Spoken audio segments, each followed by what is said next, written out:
Okay, thank you. I'll come get it in a minute. Okay, just set it down over there. We'll get it in a minute. Okay, do we have some new visitors? Would the new visitors please raise their hands so we can... One over here, another one there, and some back over in here. I want to thank you for coming. If you have any questions after me, all the executive group sitting right here. And hope you'll come back. Again, if you have any questions, please come see us. Okay, don't forget to bring your name tags when you come. We're not putting them out. Dick does have some. If you have had them before, if you want me to make you one and you lost it, let him know and I'll make you a new name tag. Don't forget about the 50-50 raffle. That helps our treasury. Right now we have about $800 in the treasury. We're going to be spending a little money for different things, but that 50-50 raffle has helped us a lot. We'll be doing 50-50, and we'll also have a whole bunch of books that we'll raffle off tonight. Susan, you had some things you wanted to discuss? You use that mic. Here's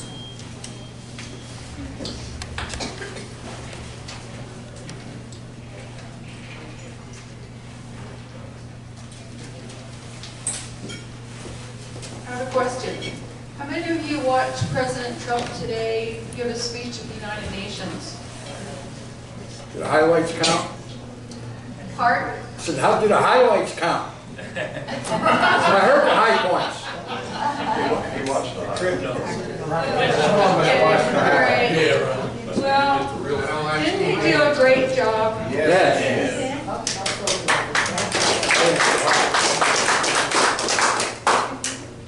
I love the fact that we have a president who loves America, loves Americans, and loves our traditions, our customs, our founding, and it's so refreshing compared to the horror of the 8 years before him.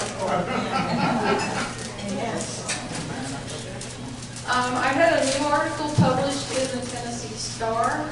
There are copies outside, and also for those that weren't here last month, I have an article I wrote about Baigert. You're welcome to take them. There's a link on them in case you want to send the link to any of your friends and family. Please do. And if you're interested in being in my group, when I write new articles, I have a group that give them as soon as they're published. I need your name and your email address.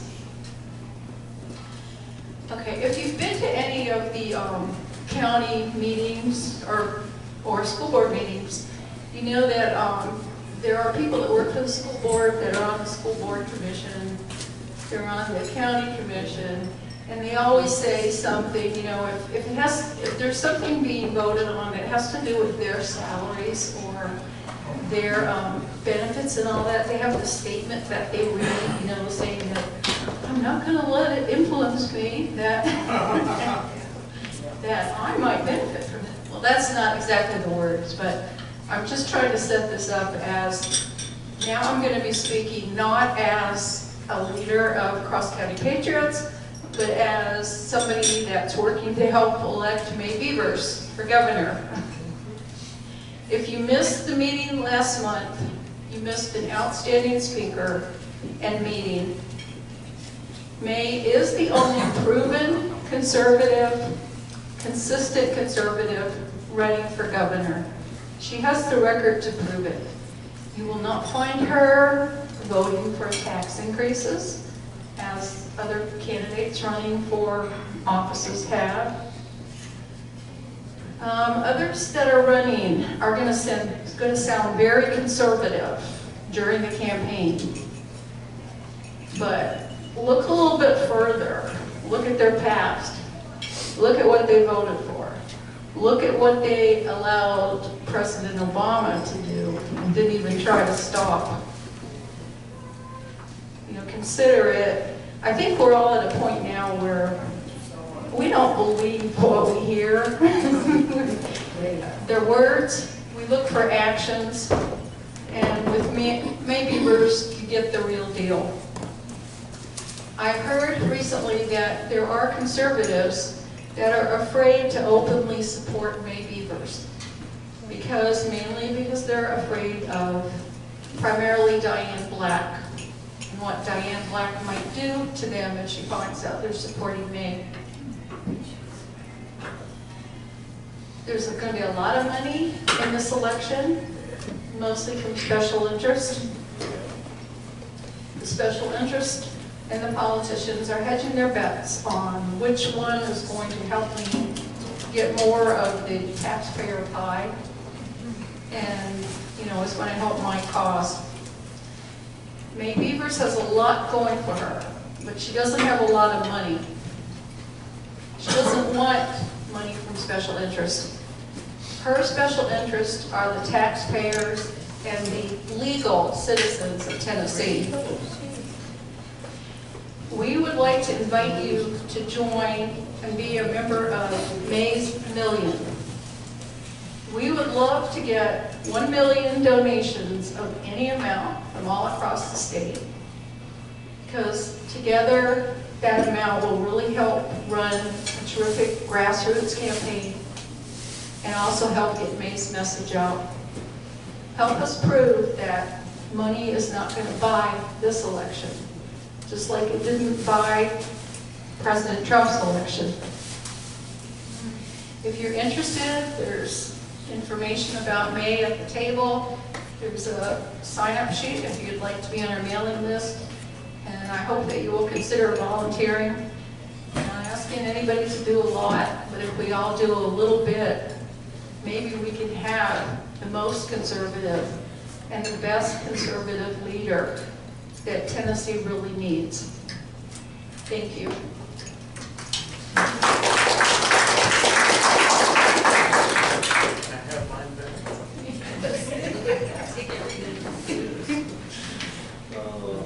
Sue, is there a place where you can send money or funds if you want to support a campaign?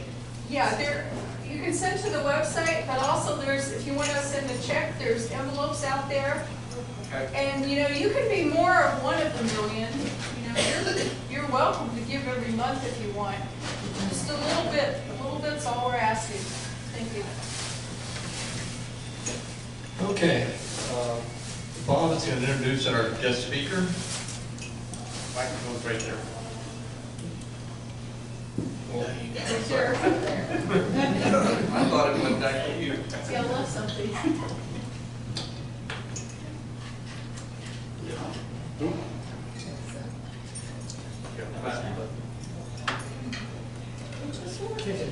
Oh, there it is. Hey, we're glad to have Kevin and Laura Baigert back with us again. They were here 2 or 3 months ago. Did a fantastic job, and they're back here tonight with a special message for us. So I'm not going to drag on any further. Let's welcome Kevin and Laura.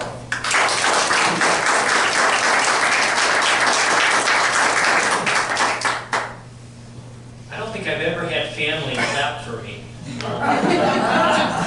When we come, About last year, threw us out. yeah, they threw us out. They didn't like us. We supported Trump. They supported Hillary. And Bernie. And Bernie, they were split. But I'm just going to say a brief couple of words, and then I'm going to turn it over to Laura. She can talk to you about some really important facts, and she's more detailed. Thank you. But I can't tell you how honored we are. You know, sometimes when you stick your head in the rabbit hole called politics, you come out with all kinds of things on you, and you know, and sometimes it's depressing. But when I'm with people, like-minded people like yourself, it just rejuvenates you. You know, we've been blessed to be able to be the eyes and ears of a lot of conservatives who can't be in different places like we are. But we're the conduit, and we really like to hear from you all. If you have questions going forward, if you don't know how to get a hold of us, I'll give you a business card. We've got our ears to the wall, and as I said, I think to Susan, if a tree falls in the woods and nobody's there to hear it, doesn't make any noise. Well, the same thing is true. If somebody sees something, if we don't say something to somebody else, did it really even happen? So the fact that we're having two-way conversations is really, really important. This is a defining moment, I believe, in the country as well as Tennessee's history. We've got a lot of important things going on.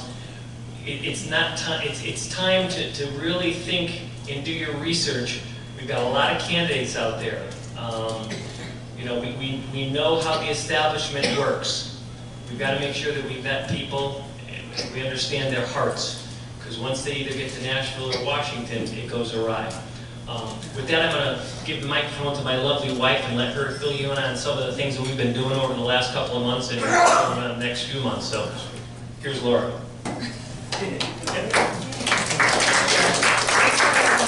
those of you, we missed last month, we talked a lot about the gas tax and how that happened, and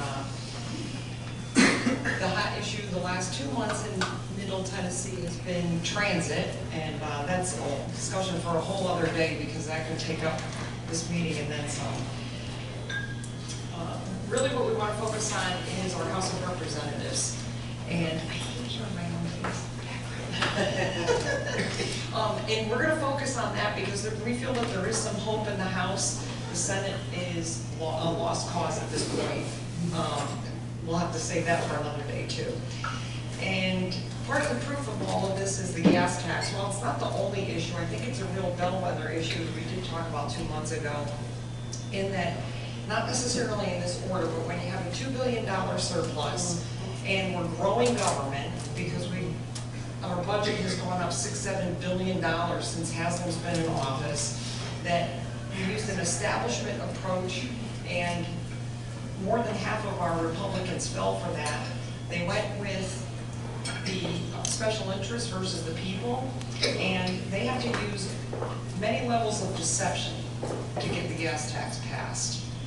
So I think it embodies a lot of things that are wrong, and just like what we hate in Washington, we've got our own swamp here. It may even be worse because these people live amongst us and we see them. We can see them at our monthly Republican Party meetings and so forth. It's very disturbing to have these people betray us like that.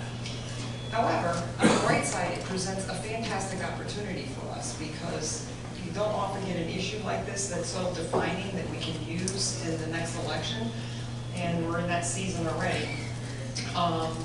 What we saw out of the gas tax, I'm not sure, the votes were very hard to follow, but 37 Republicans voted for it, only 35 voted against it. And one coward ran out of the room. So that was very interesting. After that person rallied and said, "Follow my votes," he quickly ran out. And he wants to be Speaker of the House. Let him ask him. So where we are with the landscape right now is there are 13 known people not returning to the House in 2018. They're not running. And of those, 10 of them are Republicans. So 3 Democrats. Of those 10 Republicans, 5 voted for the gas tax and 5 voted against it. So we have a chance here to really make a difference when we're changing these people out. On top of that, we have 3 other seats that are that we know people are being challenged. Susan Lynn, Bill Sanderson, and Charles Sargent are also being challenged, and we know there's going to be more than that. We're actively looking for them. But again, it presents a real great opportunity for us, maybe once in a lifetime. And those of you who live in this area know that, because for 50 years you've had the Duncan family holding your District 2 congressional seat, right? So most of your life, some of you have lived here much less than that. So for all of your political life, we've had Duncans, but we've got a governor who's term limited, at least 2 congressmen right now with District 2 and District 6, and a U.S. Senator, 13 people not returning to the House, plus 3 that are being challenged. And I mean, this is early yet. We're 11 months out, so We know there will be more. That means that our house is gonna be turned over by 20%. That's huge. Last year, we only had 10. So we're on 10 seats. So we're looking at having double the impact. What happened with those 10 we got last year? Well, one was driven out, much the way Jeremy Durham was. They set him up in a sexual harassment thing and then forced a letter for him to sign to say that he was reading, and he never agreed to the letter, but was forced out. And then of the remaining 9, 4 voted against the gas tax, and 5 voted for it. So we were on the losing end of that little exchange there. So what we're going to be up against will be money. As Susan mentioned with the gubernatorial race, we're in much the same situation. Glenn Cassett's PAC, Cass PAC, has $100,000 in it right now, and that was in a supplemental filing that he put at the beginning of this month. He took in $50,000 since Q4 of 2016, and he wields that. In fact, we have some very credible, very conservative legislator who told us that the money that he delegated out when that person ran was so powerful that even though this person is a real conservative, they find it very, very challenging to go against Glenn because they feel loyal to him after supporting him because they can get money from many other places. Now there's another pile of money in the House Republican caucus. It's reached as high as $400,000 in the last year. And when the kitty was that high during one quarter, they spent $200,000 on just one candidate advertising. You know who that was? Eddie Smith.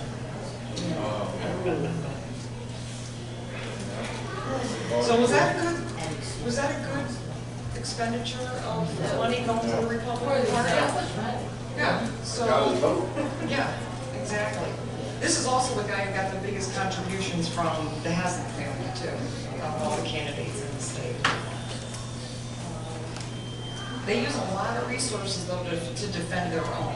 So again, another opportunity for us because with so many open seats, they're not going to have resources like that to put out for everybody who's being contested. And if the powers that be are being contested, they got to be looking out for their own behind. So I think that there's, on the bright side, we've had a bad thing happen to us this year, but we can take full advantage of it. And since the last time we were here, some interesting things have changed. AFP lost 3 of its best people in the nation, never mind in the state. So they're going to be working to rebuild some things there. But what we have working for us is that Sean Hatmaker is working with us to identify and recruit candidates.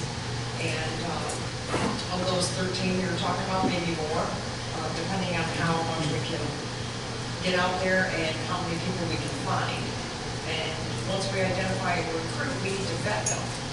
So that's where you all come in.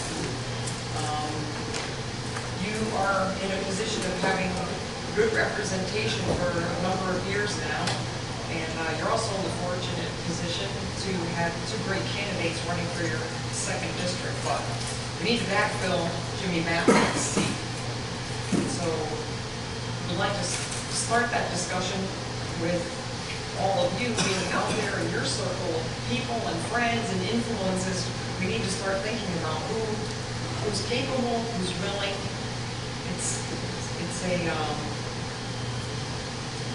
It is a tough thing to ask people to do, to put themselves out there, but this group has been an amazing group. Some of the things that you've accomplished, as Katie and I were discussing earlier with what you did with Lamar Alexander's race, Jason Zachary, I mean, it's just remarkable what you people have been able to do. So then when we move into, once we decide on somebody, or some people, we need to vet them. And that's an exercise we like to do with all of you. Oh, by the way, we have a map over here of the state of Tennessee to just give you a high level of the landscape here. So all pink tags are Republicans. The blue ones are obviously Democrats, and then the orange are the Republicans who are leaving. And we also have something interesting happening too. Craig Fitzhugh, who is in a very rural district in western Tennessee, he's a Democrat. He's the House Democratic caucus leader, is leaving to run for governor. So that's a seat that seems like it should be able to pick up a conservative there. So there's a couple bonus rounds we can go here, and maybe exceed. You know, we got to get past the tipping point. And I think that some people would probably fall more in line if we had. You know, we still have to overcome the Democratic side of things, but I think that we could get more of the rhinos who voted for the gas tax if we were a more powerful force. So with that, I would like to turn to the experts on what they think we should do about trying to identify someone who's willing to run for the seat. And then maybe we have some papers here we can put up and try to get some questions out of all of you. We would really like to, not only for this effort with the vetting process, but to get some ideas for what questions you'd like to see asked of any House members, not just this district, and also for the governor's race, if we have time. Yeah, basically, we're looking, we want this to be collaborative. We want input from y'all on what are the things that are important to you, what should we be asking people regarding, you know, whether they're going to be a good candidate or not. I can tell you this, it's very, very important to vet candidates properly and know their hearts. And the reason I say that is this, there's a very strong, what historically you would consider a conservative representative that told us, as Laura said, well, she's really kind of loyal to Glenn Cassida because he gave her money. That's going to be going on this season. They're going to be spending a lot of money trying to sway candidates who appear to be conservative, but then it would then vote the way that the establishment wants. Sam Whitson, the guy that replaced Jeremy Durham, he took tens, $50,000, $100,000 of money from Glenn Cassida's group, fell right in line with the transportation group, fell right in line with, well, with the healthcare people. So my point is this. We've got a great opportunity, but as we go through this, we've got to make sure that we know their hearts, that we know the people they're going to, and most importantly, as I think I was saying to Katie or maybe Susan earlier, once we elect them, they have to know that we're watching them, but we also support them. You know, one of the things that you learn, you go up to Nashville, and it's probably true in Washington also, very few people come up there and say, hey, you're doing a good job. Well, maybe it's because they're not doing a good job, I don't know. But if and when they do a good job, you know, if you always beat your kids, you're never going to get them to do what you want. You got to carrot and stick once in a while, right? Perfect example is Scott Desjardins. There's a very active Sentinel community, Heritage Action Sentinel community in Rutherford County. When Scott Desjardins was first elected, I think his score was in the high 70s. And that group, some of you probably know Catherine Hudgens and her group. She's active in the Tennessee Liberty Leaders. What is it? The Alliance. Alliance. Party and yeah, Liberty Leaders. Thank you. And now his score is like 96. So it just goes to show that if you maintain a good relationship with them, that you can get results if you pick the right people. So the question is, what are the kinds of things that you think we should be asking these candidates? As Laura says, we've got about 10 people that we're talking with right now that we've vetted on the phone, we've vetted them personally, but we also need to go back and sit down and really, you know, they indicated to us that they're interested in running. Well, there's a big difference between being interested in running and actually filing the paperwork and doing it, and understanding what it takes to run for any of these positions. So that's what we're going to be doing, and that's what we've been doing over the last couple months. We're going to be doing for the rest of the year. In the case of Sam Whitson, I mean, he voted in Democrat primaries. That's right. He was not a Republican. That's right. And, you know, he would have been somebody I'd look at and go, well, geez, you know, this guy's running for the Republican Party all of a Yeah. sudden. And if you look at his campaign finances, he got a ton of money from outside the state, from health groups, right? Now, here's a freshman representative gets put on the Transportation Committee and the Health Committee, right? Well, why would he get put on those? And he also got, you look at his campaign finances, he got it from two places. Twice daily in the Haslams, and as well as medical, outside medical firms. Well, and then all of a sudden he shows up on the transportation and medical committees. I mean, it's not by accident, you know. That's why I say to you, one of the worst things that can happen to this state, two things really bad can happen. If Diane Black becomes governor, or if Glenn Cassidy becomes Speaker of the House. Because Glenn Cassidy is a vindictive person. Diane Black is. So I would say, Kevin, that is a good question if you ever voted for a Democrat. Yeah, or you know, how long have you been a Republican and how many primaries have you voted in the last 15 years or something? You know, if you've never voted, you come to us and say, well, geez, I want to run for that seat. I mean, everybody could, you know, get reelected at some point in their life and decide they're a Republican, but my kind of Republican, there's a lot of Republicans that aren't our kind of Republican. Amen. Got one here? I think the candidates need to answer whether they will stop taking the federal, the money from the feds, from the Department of Education, break it all away, put it away so that we can have our say-so back. Because it's only about 12% that we take, that our whole soul has been sold to Washington, D.C. for just a little bit of money. Yeah, that's a great question. And that kind of ties in with, you know, what do you think about Tennessee's dependence on federal funding? Third most corrupt state. Certainly, the whole thing is backwards. In fact, riding over here, we were listening to Hannity was talking to Rand Paul about the new changes to the health care law. Grand care. Yeah, right. And the fact that, you know, they were saying, well, what about the 10th Amendment? The problem was the 16th Amendment sealed our fate, because all the money it gets laundered through Washington irrespective of where it goes. So in this case here, with the Lamar care, I call it, because Lamar's involvement, the fact that they're going to be granting it back to us, let's not send it there in the first place. But the 16th Amendment kind of caused an issue with that. But I agree with you. I agree with you. Someone here?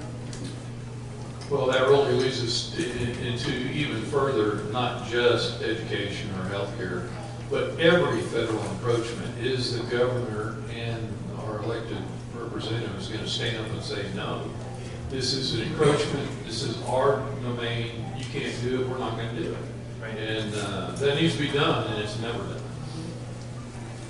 Yeah, it really is amazing how little backbone they have. Got another one here?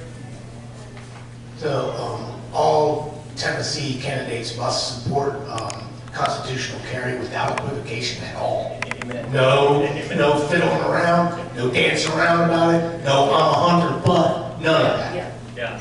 Well, in my opinion, they don't have to support the constitutional open carry.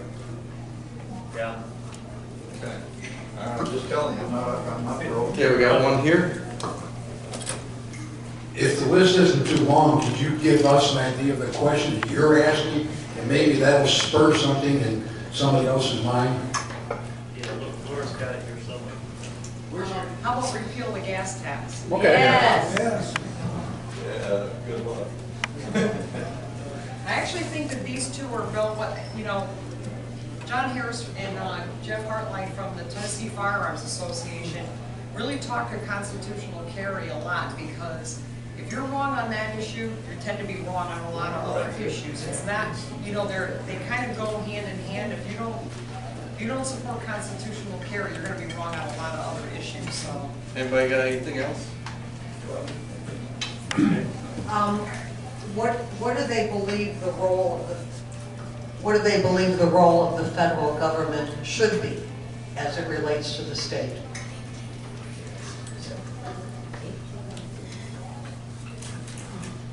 What do you believe are the three biggest problems in Tennessee? Haslam, Corker, and Alexander.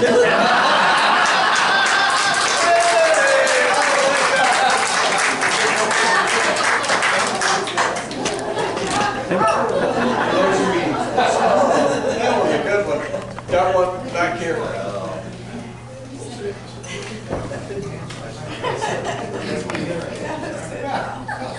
How do you feel about the governmental support for Planned Parenthood? Got another one here? How do they feel about sanctuary cities? No sanctuary cities. They started out giving legal waiver.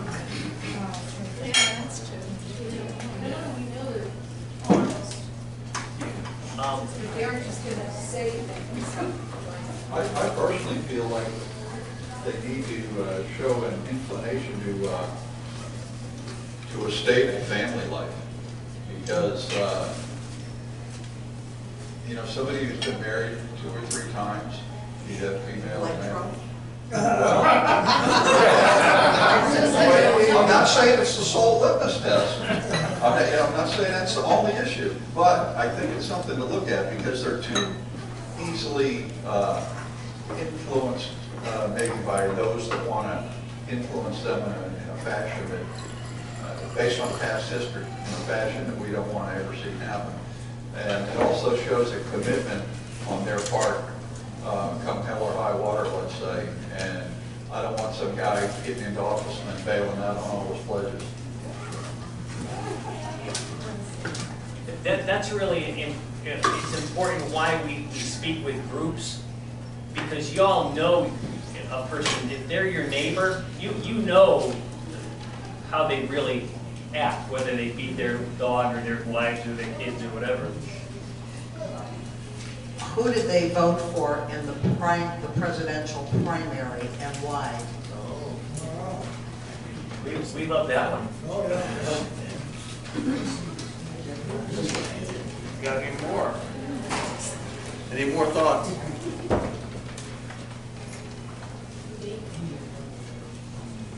There's one more. Did they say something about Planned Parenthood up there? Yes. Oh, yeah, sorry, I knew I missed one. They did say Planned Parenthood, what they support that You know, this, Defense of Marriage Act. and The Defense of Marriage. Defense of Marriage Act.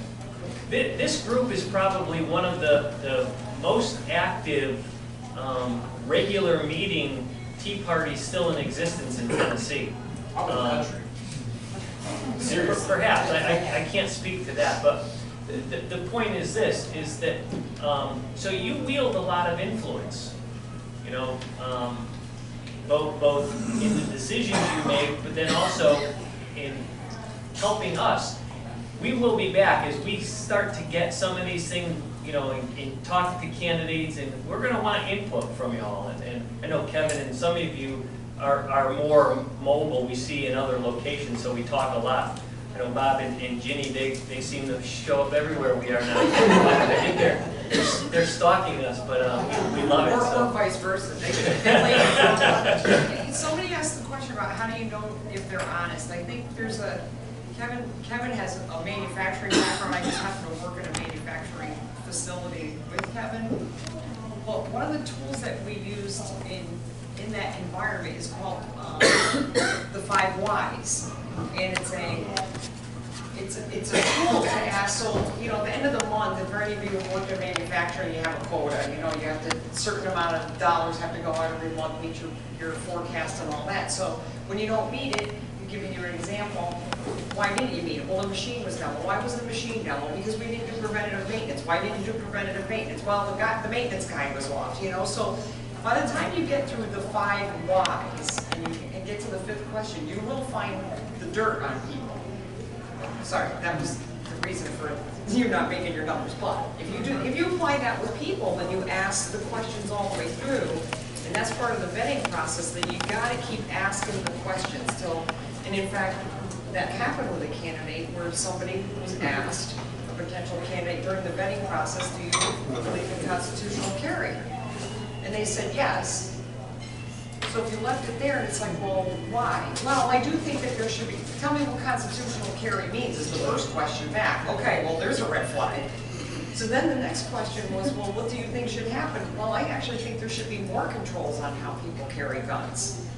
So the first answer was yes. So you see why you've got to be thorough. This is not a 5-minute thing, and these kinds of questions, the more you ask, you tend to get more. That's why we wanted feedback on what you think is important and what you think will get the issues out. When Laura brings up the thing about the 5 whys, that comes out of the Toyota process. The only problem I have with that, those were the same people that flew planes into ships during World War II, so I'm a little hesitant to follow 100% of what they But they knew why they were doing it. We have 2 Toyotas. Go ahead. One back here. I know it's going to come up again. There shall be no in-state tuition for illegal aliens unlawfully present. We lost we only defeated it by 1 vote, and it will come back. Amen. And also, I want to know what they think is happening in the universities with all these radical students that are out there, and whether or not they're going to be supporting or not supporting keeping our history, our statues, and all that are out there in our state. So are you talking about the civics and teaching the Constitution and our founding documents? Civics, Constitution, and these local professors brainwashing students. I don't think they should be able to do that. So this is both K through 12 and our state universities. Everything. So a little story. You know, the Tennessee Star, this Saturday, we're running a pilot program called a Constitution Bee over in Cheatham County. And Michael Patrick Leahy, the guy that started the Tennessee Star, is the one that's promoting this along with the Polk Foundation. Well, they had the Cheatham County School Board agree, oh yeah, we're going to allow you to do this, we're going to support it, blah, blah, blah, we're going to get some teachers to support it, and they were all for it. Up until about a month ago, when all of a sudden you call them up and say, oh, we're not really doing anything, and it's kind of really now struggling to get off the ground. Our belief is that they really don't want to teach the Constitution. They really don't want people to know and understand our founding documents. They don't want to know. They don't want us to know that we're a republic, not a democracy. So I agree 100% with you. Also, all these statues that they're pulling down of Robbie Lee, and the next thing to be George Washington and Christopher Columbus. We've got to keep our history alive. How about a cross? Muslims find a cross to be offensive. How about, So now, sorry, how about teaching Islam in the schools with this your common core? They say it isn't anymore, but it is. It's still there. Oh, yeah. It's still there. Teaching Sharia. well, I believe we should be teaching Islam. We should be teaching fundamental Islam. And when you fundamentally understand Islam, you know that they fundamentally want to kill us. Well, they call it truthfully. Is anybody familiar with Al Hennessy? He's a columnist, commentator kind of guy. So we can reprint certain things in the Tennessee Star, and there was a commentary from him on the statues and why they're all disappearing. You should really look it up. The Quran says that you can have no idols, and if you look at everywhere that Islam is, they tear all that stuff down. Right. And so That's exactly right. When you look at what's going on overseas and they conquer some kind of country where they take over part of a country, the first thing they do is make sure they tear down all the statues and eliminate history from public display. And that's exactly what we're doing. Well, Islam isn't the only authoritarian ideology that does that. That's So true. they all do. That's true. So, I mean, I'm not defending Islam, I'm saying the commies do it too. How about transgender bathrooms in sanctuary cities? I think we got sanctuary cities. Transgender bathrooms.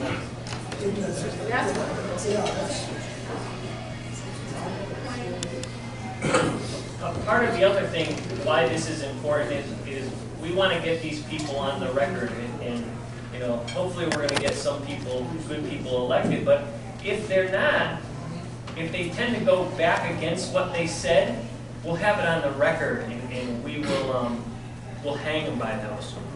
So accountability is huge here. Go ahead. How about, what's more important to you, diversity or assimilation, and why? That's good there.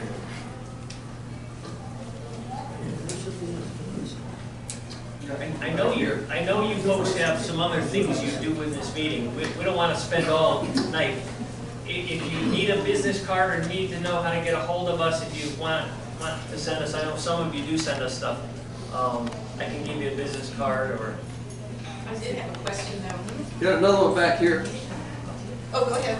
But along the lines of sanctuary cities, President Trump has a commission out about looking into the voter rolls in every state in the union, and apparently I think the Attorney General from Tennessee was blocking it in some way.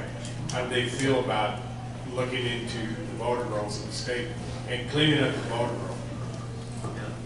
Yeah, that's the Secretary of State who controls that, and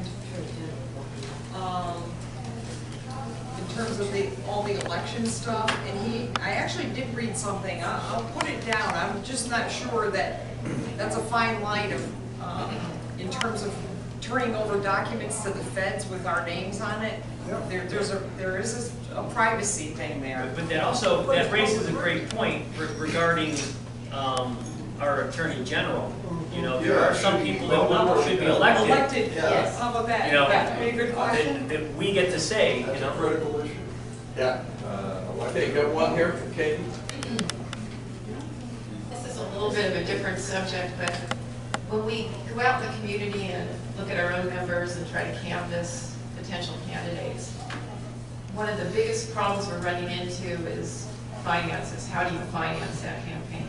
And that's a tremendous commitment. There's especially people that are novices that are just like us out in the community. So how do we deal with that? That's actually one of the things that we're working on right now. We should have it ready for prime time pretty soon. Is a checklist for potential candidates. There's certain things you need to have if you're going to run for an office, right? You need to have a website, you need to have social media presence, and that you need to know and understand who your potential donors are, where you can get money from, those kinds of things. Certainly, asking for money is a very tough thing to do.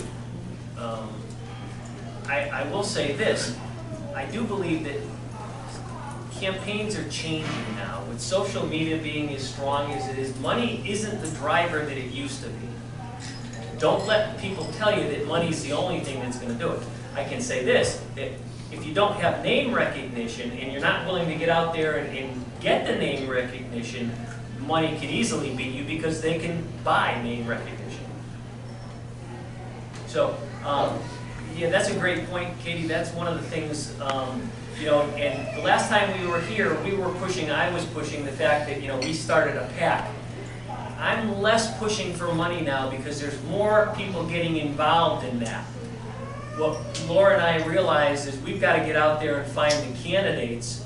Then we're going to go to these couple of other groups that we know are forming that are less shameless about asking for money and say, here are the people that we think you need to support, and here's why.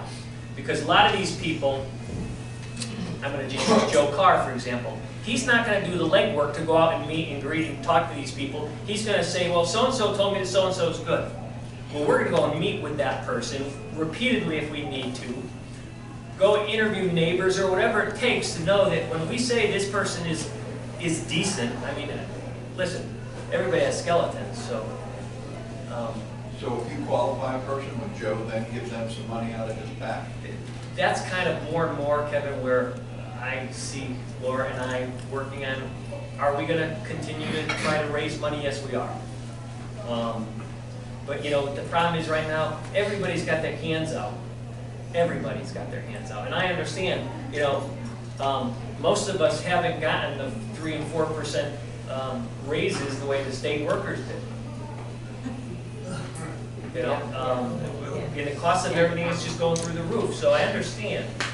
It does seem to be like these PACs have taken a certain amount of control over the whole election process, and I've talked to some of the leadership in the statewide association, and I'm not so sure that we should be trying to form some PAC, but I don't know all the nuances of it, and I know there's a lot of hurdles you have to jump over, and it has adhered to a lot of government guidelines. But if these other people can do it, by golly, I don't see why we can't. Well, we've already started. We did form a PAC at the insistence of some of those people that you're talking about. Okay, we didn't do it on our own. We did it because some fairly well-respected Tea Party types in the state of Tennessee said we need to have somebody raising money. And so we started a PAC, and I've got to start working on my quarterly filing next week, which is due at the end of the month, which it's not a huge deal. Yes, you have to dot the I's and cross the T's. We got another one here. What, I just want to make one point. Most people, when they raise money, take a percentage. That's how they get paid for doing what they're doing. That's one thing that until the 2018 elections, at least, we're not going to take any money. We're not covering our costs. We're putting it all towards the candidates. Once we vet these candidates and we know that our money can make a difference, it comes from, and as Susan said, we'll take any kind of money, anything anybody can give us, anywhere across the state. We don't care how much it is. What we'll end up doing is pooling those efforts with the right vendors and the right people who are going to be able to do it at the right cost, so that at the last minute when we can make a difference for a candidate and we get that person, that's who we're going to put it at. After we've looked them in the eye and touched their pulse and know that they're the right people, then they get the money. Okay. So, okay, sorry. And ask the candidates if they view us as a democracy or a republic, and explain what each is and how many enumerated powers there are. Chuck Fleischman didn't know. He said 8? 8. Oh, I have a better one for you. It would be nice. Over the Christmas break, my oldest sister, who's 10 years older than I, we got into a heated debate. And when she's a, I don't know, I'm not sure what she is. When we said to her that, that there's enumerated powers in the Constitution, just so I have to set you up, I had given her a copy of a book written by Michael Patrick Leahy on the foundations of the Tea Party. And I said, this would be a good place so you understand where I come from. And she looks at me and says, well, those enumerated powers, that's one man's opinion. It was so foreign to us. We didn't even know what she was talking about. What do you want, one man's opinion? She was referring to the book. And that basically he made up the fact that... And she probably threw us out of her house and said, don't bring up politics again. We've not spoken in 9 months. Next week. Got another one here?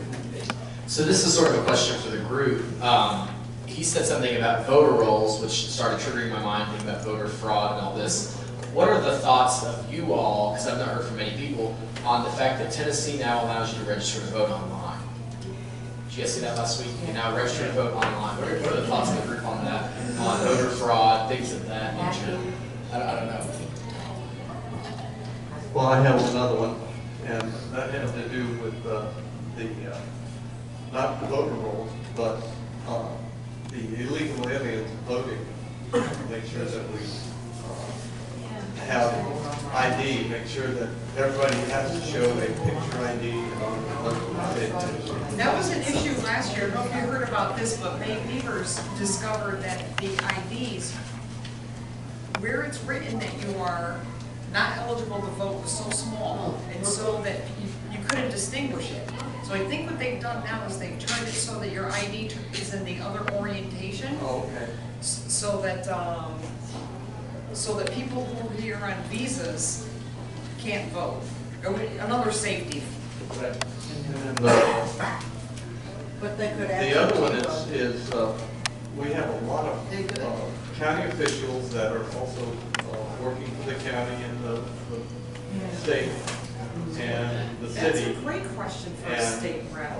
We need to get them out of our commissions, boards, because all they're doing is voting for themselves, raises and everything else. We probably don't have enough time to fill you in on some of the issues related to that, Wayne. Laura and I own a little bit of the guilt in that one.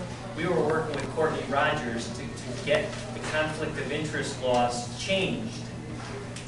And unbeknownst to Courtney, well, and Laura, you got to step in because I don't remember the other players, but the head of the County Commission Association, Charlie Curtis. Yeah, Charlie Curtis. He was basically working to make sure that this thing got killed. Well, Tim Wergo, sorry. My memory's, I know the top level, so Tim Wergo, who's the chairman of the committee that it had to get through, basically wanted to kill it, and he was going to kill it. Well, Courtney had enough votes to get it through committee, get it to the floor.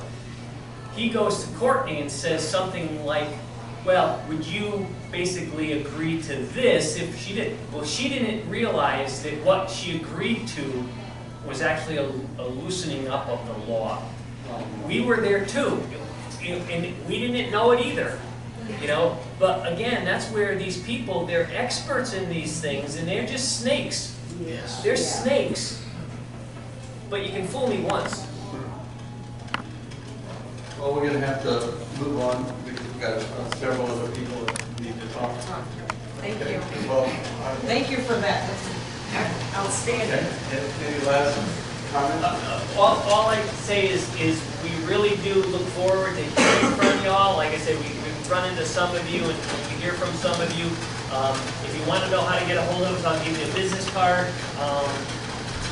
In the future, as we get more stuff and we're passing through here, I also realize this, we have a bunch of things that we'd love to give you to raffle off through your, the next time we're coming through here. We'll a bunch of signed books by various people and stuff that we've been collecting as we go around. And yeah, that's it. Thank you all.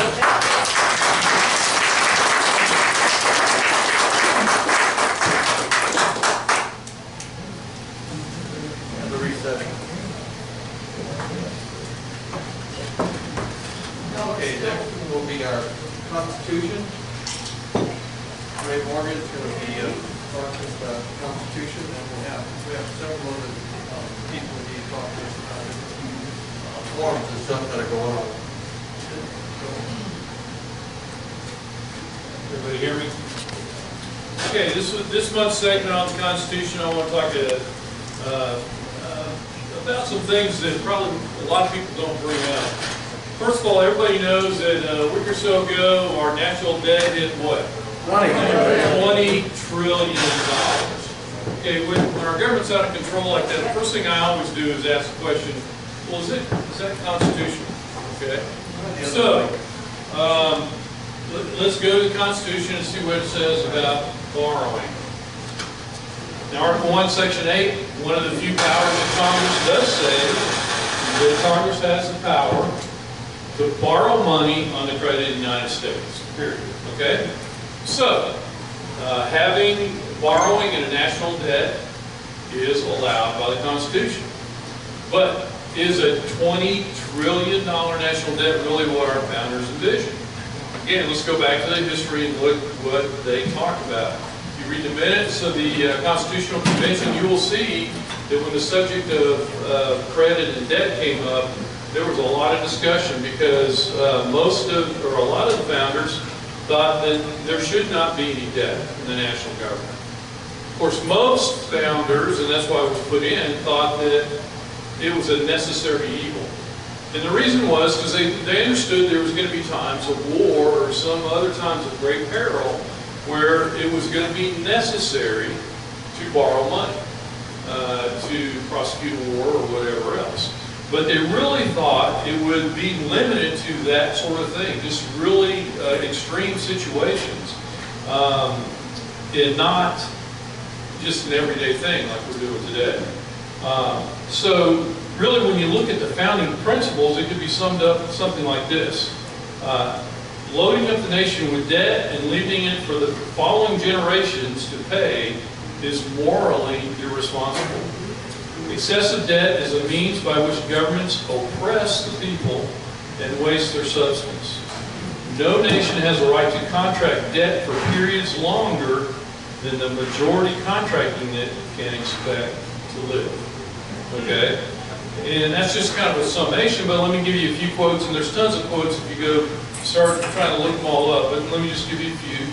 Washington said, "It is a very important source of strength and security, as a very important source of strength and security, cherish public credit."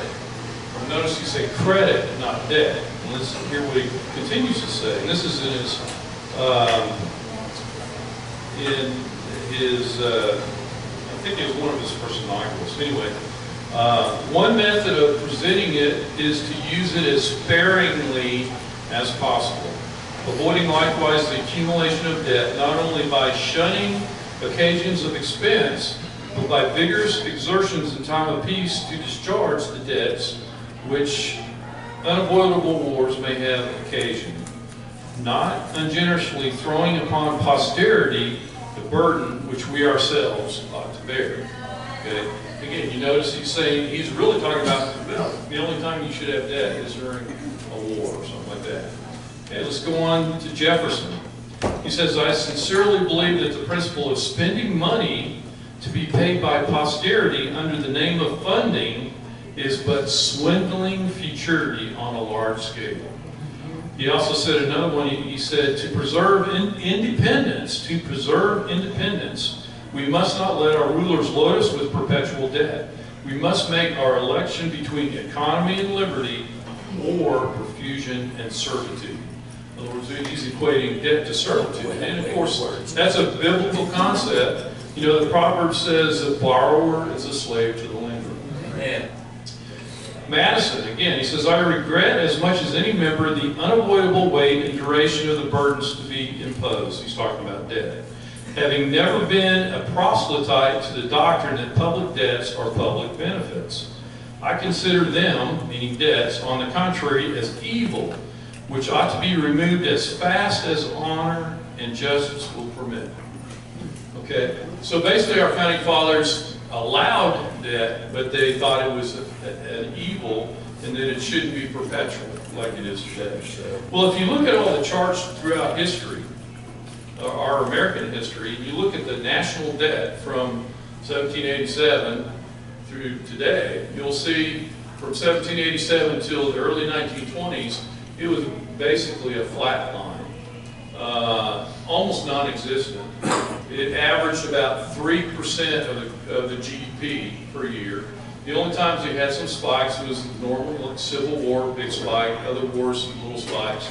But in general, it was flat, and they tried to pay it off as much as they could. So that was what happened, and of course, just in the last 80 years, our national debt has skyrocketed. You look at the charts again; they just, they take off like crazy. Whereas today, what's the percentage of GDP of our excess spending? Not just the debt, but our yearly excess spending. It exceeds 25% of GDP. Okay, that's enormous. Okay, it's unsustainable. Any family that tried to do that with their own budget, they'd be bankrupt in no time. So again, it may be constitutionally allowed, but is it morally right? Well, again, there's another issue that a lot of people, when you talk about debt, a lot of people really don't talk about, There's many factors why we have a huge national debt. Probably the biggest one is that the federal government spends money on things that it shouldn't be spending on. Trillions of dollars on unauthorized expenditures, that don't fit in those enumerated powers we were talking about before. That's probably the biggest one, but there's another one that most people don't think about. And what am I talking about? Okay, well, let's look at another part of the Constitution. Let's look at Article 1, Section 10. Section 10 talks about prohibitions to the states. And it says, no state shall, gives a few other things, and then it says, coin money, emit bills of credit, or make anything but gold and silver coin a tender in payment of debts. All right, let me ask you, are any states using something other than gold and silver today as legal tender? Of course, we all are, right? We're all using the dollar, okay? Now, when you could say, well, wait a minute, that's the Federal Reserve. No, that's the federal government doing that. It's not the states. Well, okay, let's talk about that. Is Congress allowed to print money like we're doing? Look again, Article 1, back to Section 8. Again, another power of Congress says the power to coin money, regulate the value thereof in a foreign coin. Okay? So does that statement give the federal government the authority to print paper money? I don't think so. No. Okay, yes and no. It depends on what you're talking about, paper money. Okay? If you look at, again, the founder's description of the clause, the whole purpose of that clause to coin money was to standardization. You know how back in the day, if you didn't have a standardized, if you're just using gold and silver and you're using cutting off chunks of it, you don't know exactly what you're getting. So coining money was, it was a specific purity of gold or silver, and it was a specific weight and size and all that, which they dictated, so that when you got a silver dollar or a $10 coin piece, you knew exactly, that is exactly what, $10 or $1 should do.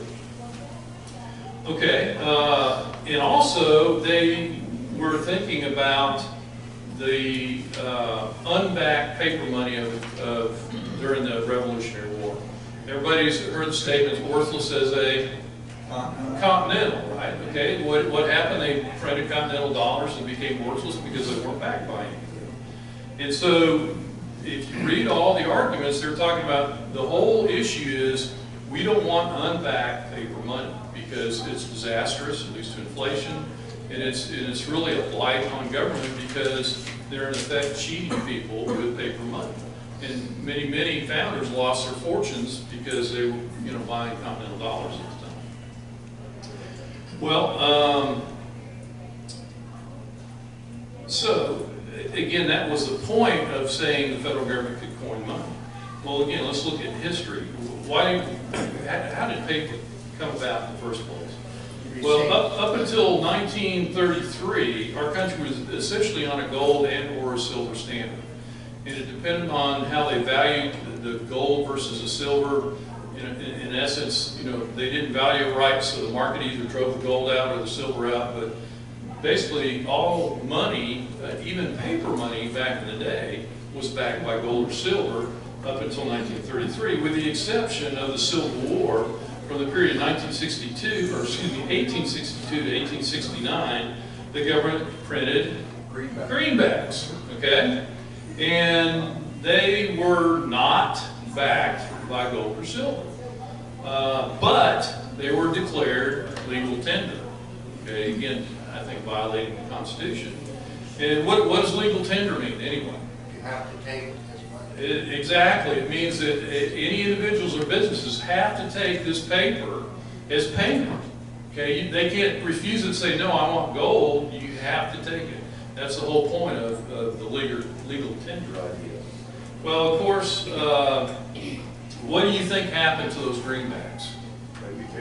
They became worthless, okay? And of course, after the Civil War, Congress realized, the futility of what they were doing, eventually bought all those greenbacks back by 1879.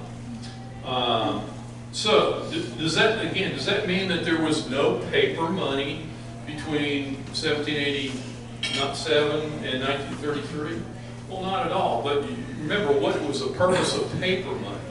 Okay, paper money was really, most of the time it originated in banks, because the banks have all this gold. People didn't want to be walking around with, chunks of gold in their pocket, all these gold coins, so they kept it in the bank. It was a lot safer, and then the bank would write a note and say, here, you have $100 worth of gold, and then you can redeem it with this piece of paper anytime you want. Okay, so that was the purpose of it. And it wasn't always legal tender. Some people, sometimes you could, if you had paper, you could do it demand. I want my gold from this paper. Okay, so that whole thing varied, somewhat throughout the. I could go into different items like bills of credit, but that's not the point. The point is that up until 1933, any paper money that was issued either by banks or the government or whatever was backed by either gold or silver. Okay, so what happened in 1913? The Federal Reserve was created, right? Well, why was it created? Well, in part, it was created to prevent runs on the banks. Okay, because what would happen? Supply and demand. Banks had a nasty habit of lending out more money than they had gold back it with, right? Okay, kind of like our fractional reserve system of today. Okay, and so what would happen in periods of high demand, where a lot of people are demanding their gold, and everybody finds out they don't have enough gold in the bank, where everybody runs to the bank, wipes it out, trying to get their gold. Well, the Federal Reserve was created to prevent that type of thing. How good a job did it do? Terrible job, okay? Hence the Depression and the runs on the bank in 29 and all that sort of thing. So it didn't work out well. So in 1933, Congress enacted a joint resolution nullifying the right of creditors to demand payment in gold. Okay? Roosevelt had previously ordered all gold held by private citizens to be delivered to the Federal Reserve. So in essence, they're taking gold out of circulation. At roughly $20 an ounce. Right, okay. And between 1933 and 1973, we had a quasi-gold system because the government set an artificial price on an ounce of gold. Okay, you weren't allowed to use it, but they just set an artificial price. And of course, it wasn't based on supply and demand, it was just an artificial price. So guess what? It didn't work very well. Again, by 1971, Nixon said the U.S. is no longer going to convert dollars to gold at a fixed value. And by that time, it's $35 an ounce. Okay? And so they said, well, we're just going to let it float. Well, okay, by 1973, they just gave up. Said it's no longer backed by gold, period. Okay? So since 1973, we've had, in essence, a fiat dollar, not backed by anything but what? The good faith. The good faith and credit, United States of America. How good is that? Well, the person making that promise is $20 trillion in debt. Yeah. Okay, and so the whole point is fiat money, what we're using today, meaning not backed by anything, is that constitutional? Well, after reading the clauses I just read, it's my opinion, looks like Kevin agrees with me, that it's not. That, yeah, Congress has the power to coin money, and by extension, they could print paper money as long as it's backed by something, gold and silver, which is in Article 10, or Section 10 of that. So, that seems to be the intent of the founders. The other question to ask about this whole fiat money thing is it morally right or wrong? Again, for those of us who believe in the Bible, let's look at what Deuteronomy 25:13 says. It says, you must not have two different weights in your bag, one heavy and one light. You must not have two different dry measures in your house, one larger and one smaller. You must have a full, honest weight and a full, honest, dry measure, so that you may live long in the land the Lord your God is giving you. For everyone who does such things and acts unfairly is detestable to the Lord God. Well, what are they talking about, weights and measures? Well, again, way back in the day, they didn't have gold coins, they didn't have stuff like that, so you might pay with some gold dust or some little chips of silver, gold, or whatever. And how did you know how much you had? Well, the merchant had a little scale, right? So he said, okay, I've got an ounce here, or whatever denomination they use. I put my little ounce here, and then you pour your gold in. When it evens out, you got an ounce. Well, if that ounce is not an ounce, it's a little bit more or a little bit less, depending on what the guy's trying to do. It's a dishonest way to measure. And well, that is exactly what is happening today. So what happens when they raise the debt limit today? What do they start doing? They just crank out more money, right? What happens when they crank out more money? Every dollar that we have now, when they crank out more, is worth less and less. And that's why we've had tremendous inflation for the last, 80 years or so. One of the reasons they crank out money, it's not backed by anything. Oh, let's just print some more money. That is dishonest. That's, to me, the government is cheating us every time they do that. And if you look at, again, I'm kind of advocating for a gold standard or something like that, but if you look at an ounce of gold in 1900, the value of goods and services it could buy in 1900 is almost exactly similar to what an ounce of gold today would buy in goods and services. So gold has been holding its value where our paper money is just inflated. And again, everybody loses. All the citizens lose when that happens. So I'm just encouraging you to stand up and say, no, we need to quit doing this. We need to quit spending more than we have, and we need to have honest money. Questions or comments? Yeah. When I was 16, I could buy a gallon of gas for $2.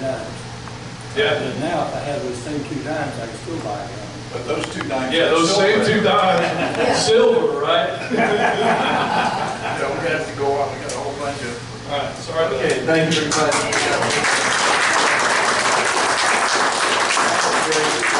Really good information. Okay, Gary Lowe wanted to talk about the GOP forum. Thank you, Wayne. Thank you, Wayne. You might be able to. Wait. I'm sorry. It's a little delayed response. I'm line of sight. Can you all hear me if I don't use the mic? Yeah. Bob can't hear me. Thank you, Wayne. My name is Gary Lowe. I'm chairman of the Tennessee Conservative Union, but the reason I'm here tonight is on behalf of the Knox County Republican Party. I'm on the executive committee, and we have scheduled a gubernatorial forum for Republican candidates. And, not a lot of meetings are held on Wednesday of a political nature because it's church night. Praise the Lord and pass the ammunition. Well, tomorrow is an exception. We are going to have a meeting tomorrow because it was a night when most of at least half of the 6 declared gubernatorial candidates in the Republican Party have agreed that they could meet on that night. So at the Expo Center in Knoxville, at the intersection of Clinton Highway and Merchants Drive, beginning at 5 o'clock, we'll have the candidates there going for about a couple of hours. And so we'd like for you all to join us if you can make it. Just drop in and drop out. At 5 o'clock, we'll begin the meet and greet. And then at 6 o'clock, we'll have podium speeches by the candidates. And the 3 who had confirmed by this afternoon are May Beavers and Beth Harwell and Kay White. We don't expect Randy Boyd to appear or send a surrogate. We haven't heard from him evidently. Is he at the Democrat function that night? Thank you. Yeah. And we're working in communication with Diane Black and Bill Lee's campaigns, and right now they're unsure if they'll appear personally or send a surrogate, although they want to participate. This was done on short notice last week. It started out as just one candidate, May, wanting to have a bigger forum instead of everyone being crammed into the Wall Market number 3 on Western Avenue. So, although that's great for folks to be able to meet the candidates, this way we've got elbow room and we'll have plenty of time for people to meet the candidates as well as hear their platform pitches from the stump. We'll have a mic'd podium, and then everyone will be able to hear at least those three that I mentioned. Likewise, we'll have a few other candidates there, as you might expect, with Congressman Jimmy Duncan retiring. Jimmy Matlock will send a surrogate, Greg Butcher, and who's here tonight. And also two other candidates, Ken Gross, who's a state executive committeeman, will be there, and he's from Knox County, and then also Brad Fullington, who just announced a week and a half or so ago, and his claim to fame is Todd Helton is his cousin. But he's been active in Republican Party politics in Morristown, I understand. He recently moved back to Knoxville. But anyway, that's tomorrow from 5 to 7, and we'd love to have you if you'd like to stop by. There's no charge. We'll have refreshments there, and those three candidates and maybe more will be there, and knock on wood, one of those will be the next governor of the state of Tennessee. Thank you. And we follow that. They have a forum in the Concord Baptist Church, and I can't remember what the date or what time it is. Tuesday the 26th. Tuesday the 26th. Oh, right. And it's at, what, 5? 6:30. 6:30. to 8. It's Bill Lee. And Bill Lee will be there for that one. And each week or so, there'll be another candidate that'll be going there to speak. So we'll get to see a lot of these gubernatorial candidates. The first time we've ever seen this happen. I think we're pushing them to get out there because they know we're really asking good questions. Okay, we also have Lisa Baigert, who is running for Lisa Niles' position. And I don't know where her. So she's back in the back there. There's a microphone there if you want to just say a couple words. Oh, the microphone went back up.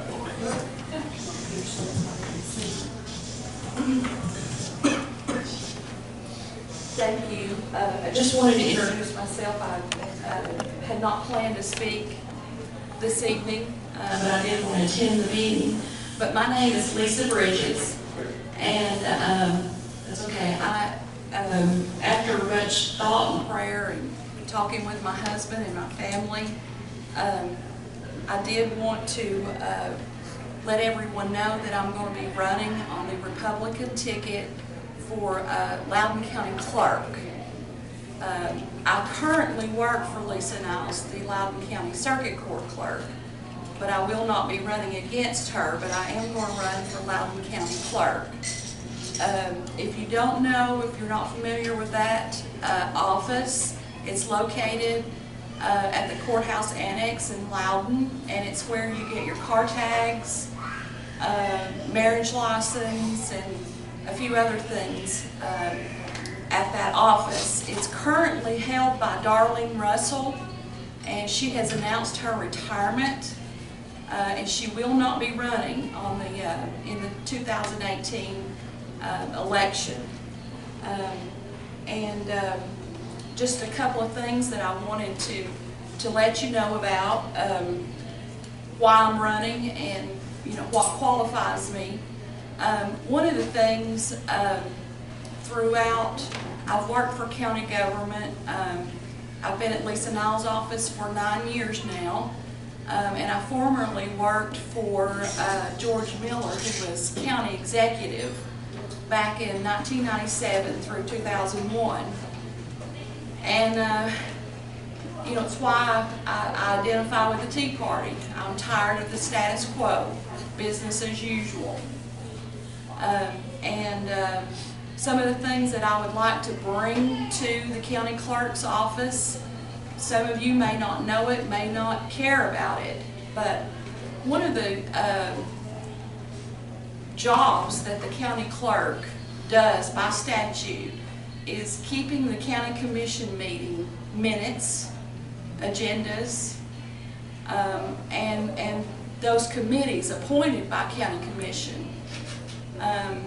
Back in '97, when I worked for the county executive, George Miller, that was my job. The taxpayers had to pay me overtime to do to attend those meetings and do the minutes that the county clerk at that time refused to do. As of today, that's still happening, except the mayor's office isn't responsible for that.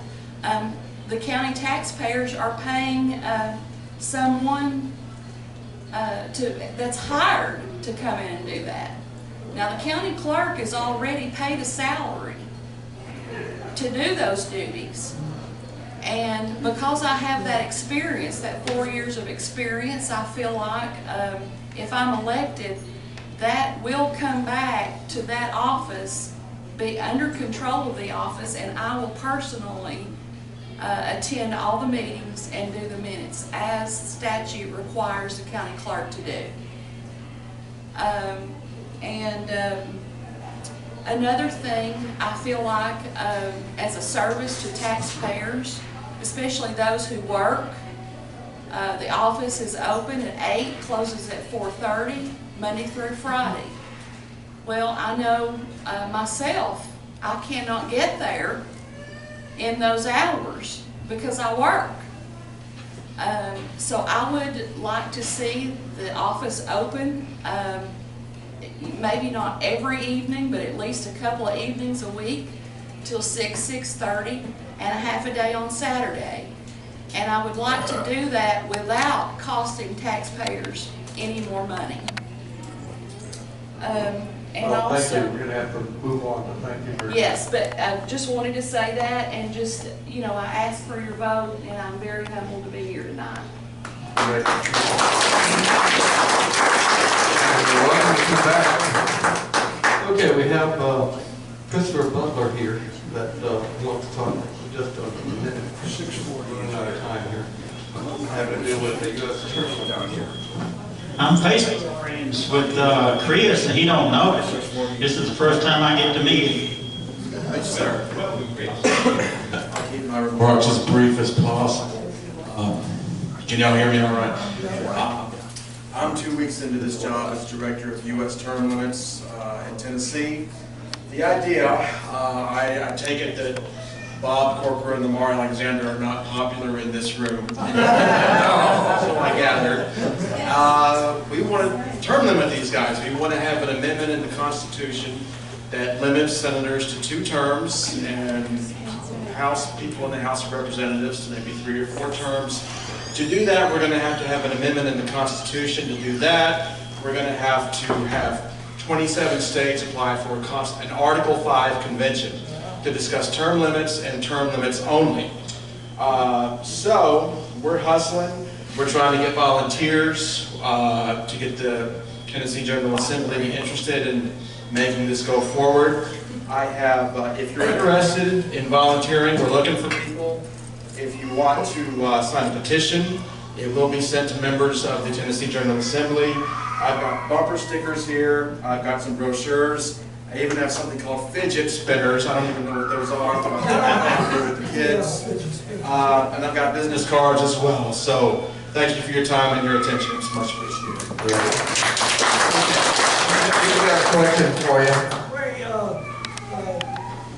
How is your organization distinct from the convention of states that is ongoing nationally? How is it distinct from the convention of states? They're trying to get a balanced budget, the group you're talking about. He's talking about term limits, but it is in essence the same thing, just a Convention of different states topic. is not limited to just one topic. Yeah, that's, Convention of States has their scope is broad enough where term limits and balanced budget and any other fiscal constraints can be included in that. I'm volunteering for the Convention of States, so. Right. It's very similar. And that's Same process, same process. Yeah. It's all Article 5. It's Okay. I have a problem with the con, but that's me. Okay, we've got the 50-50, and Dick, how much was $68 altogether, $34 each. $34 for the one that's okay, I'm gonna pick the ticket. There you go. Okay, 34.61. 3461. Somebody, 3461. Anybody got it? I think I got it. Yeah. She got it. Okay. All right. Okay, we're gonna, also, we've got some books here. I want to do 3 or 4 more. I think there ought to be a rule if you can't read your numbers, you can't win. Well, he almost lost it because I was going to go 1, 2, 3 and beyond. So the next one is 3393. 3393. Okay. I get 2 books, right? Yeah, 2 books. Okay. Those forks don't play. Okay, we're going to go for Take Barack Obama's book, it's great. You'll love it. What about Hillary's? Okay. What happened? 3398. 3398. Sure. Okay, come get a couple of books. Now we're going to do one more. Okay. 3421. 3421, right there. Okay. Come on, you get a couple of books. Okay, we really appreciate you coming, especially on a night like tonight with all the rain and everything else. Hope you enjoyed our speakers. Remember, we'll have this next month. Jimmy Matlock will be our speaker for that meeting.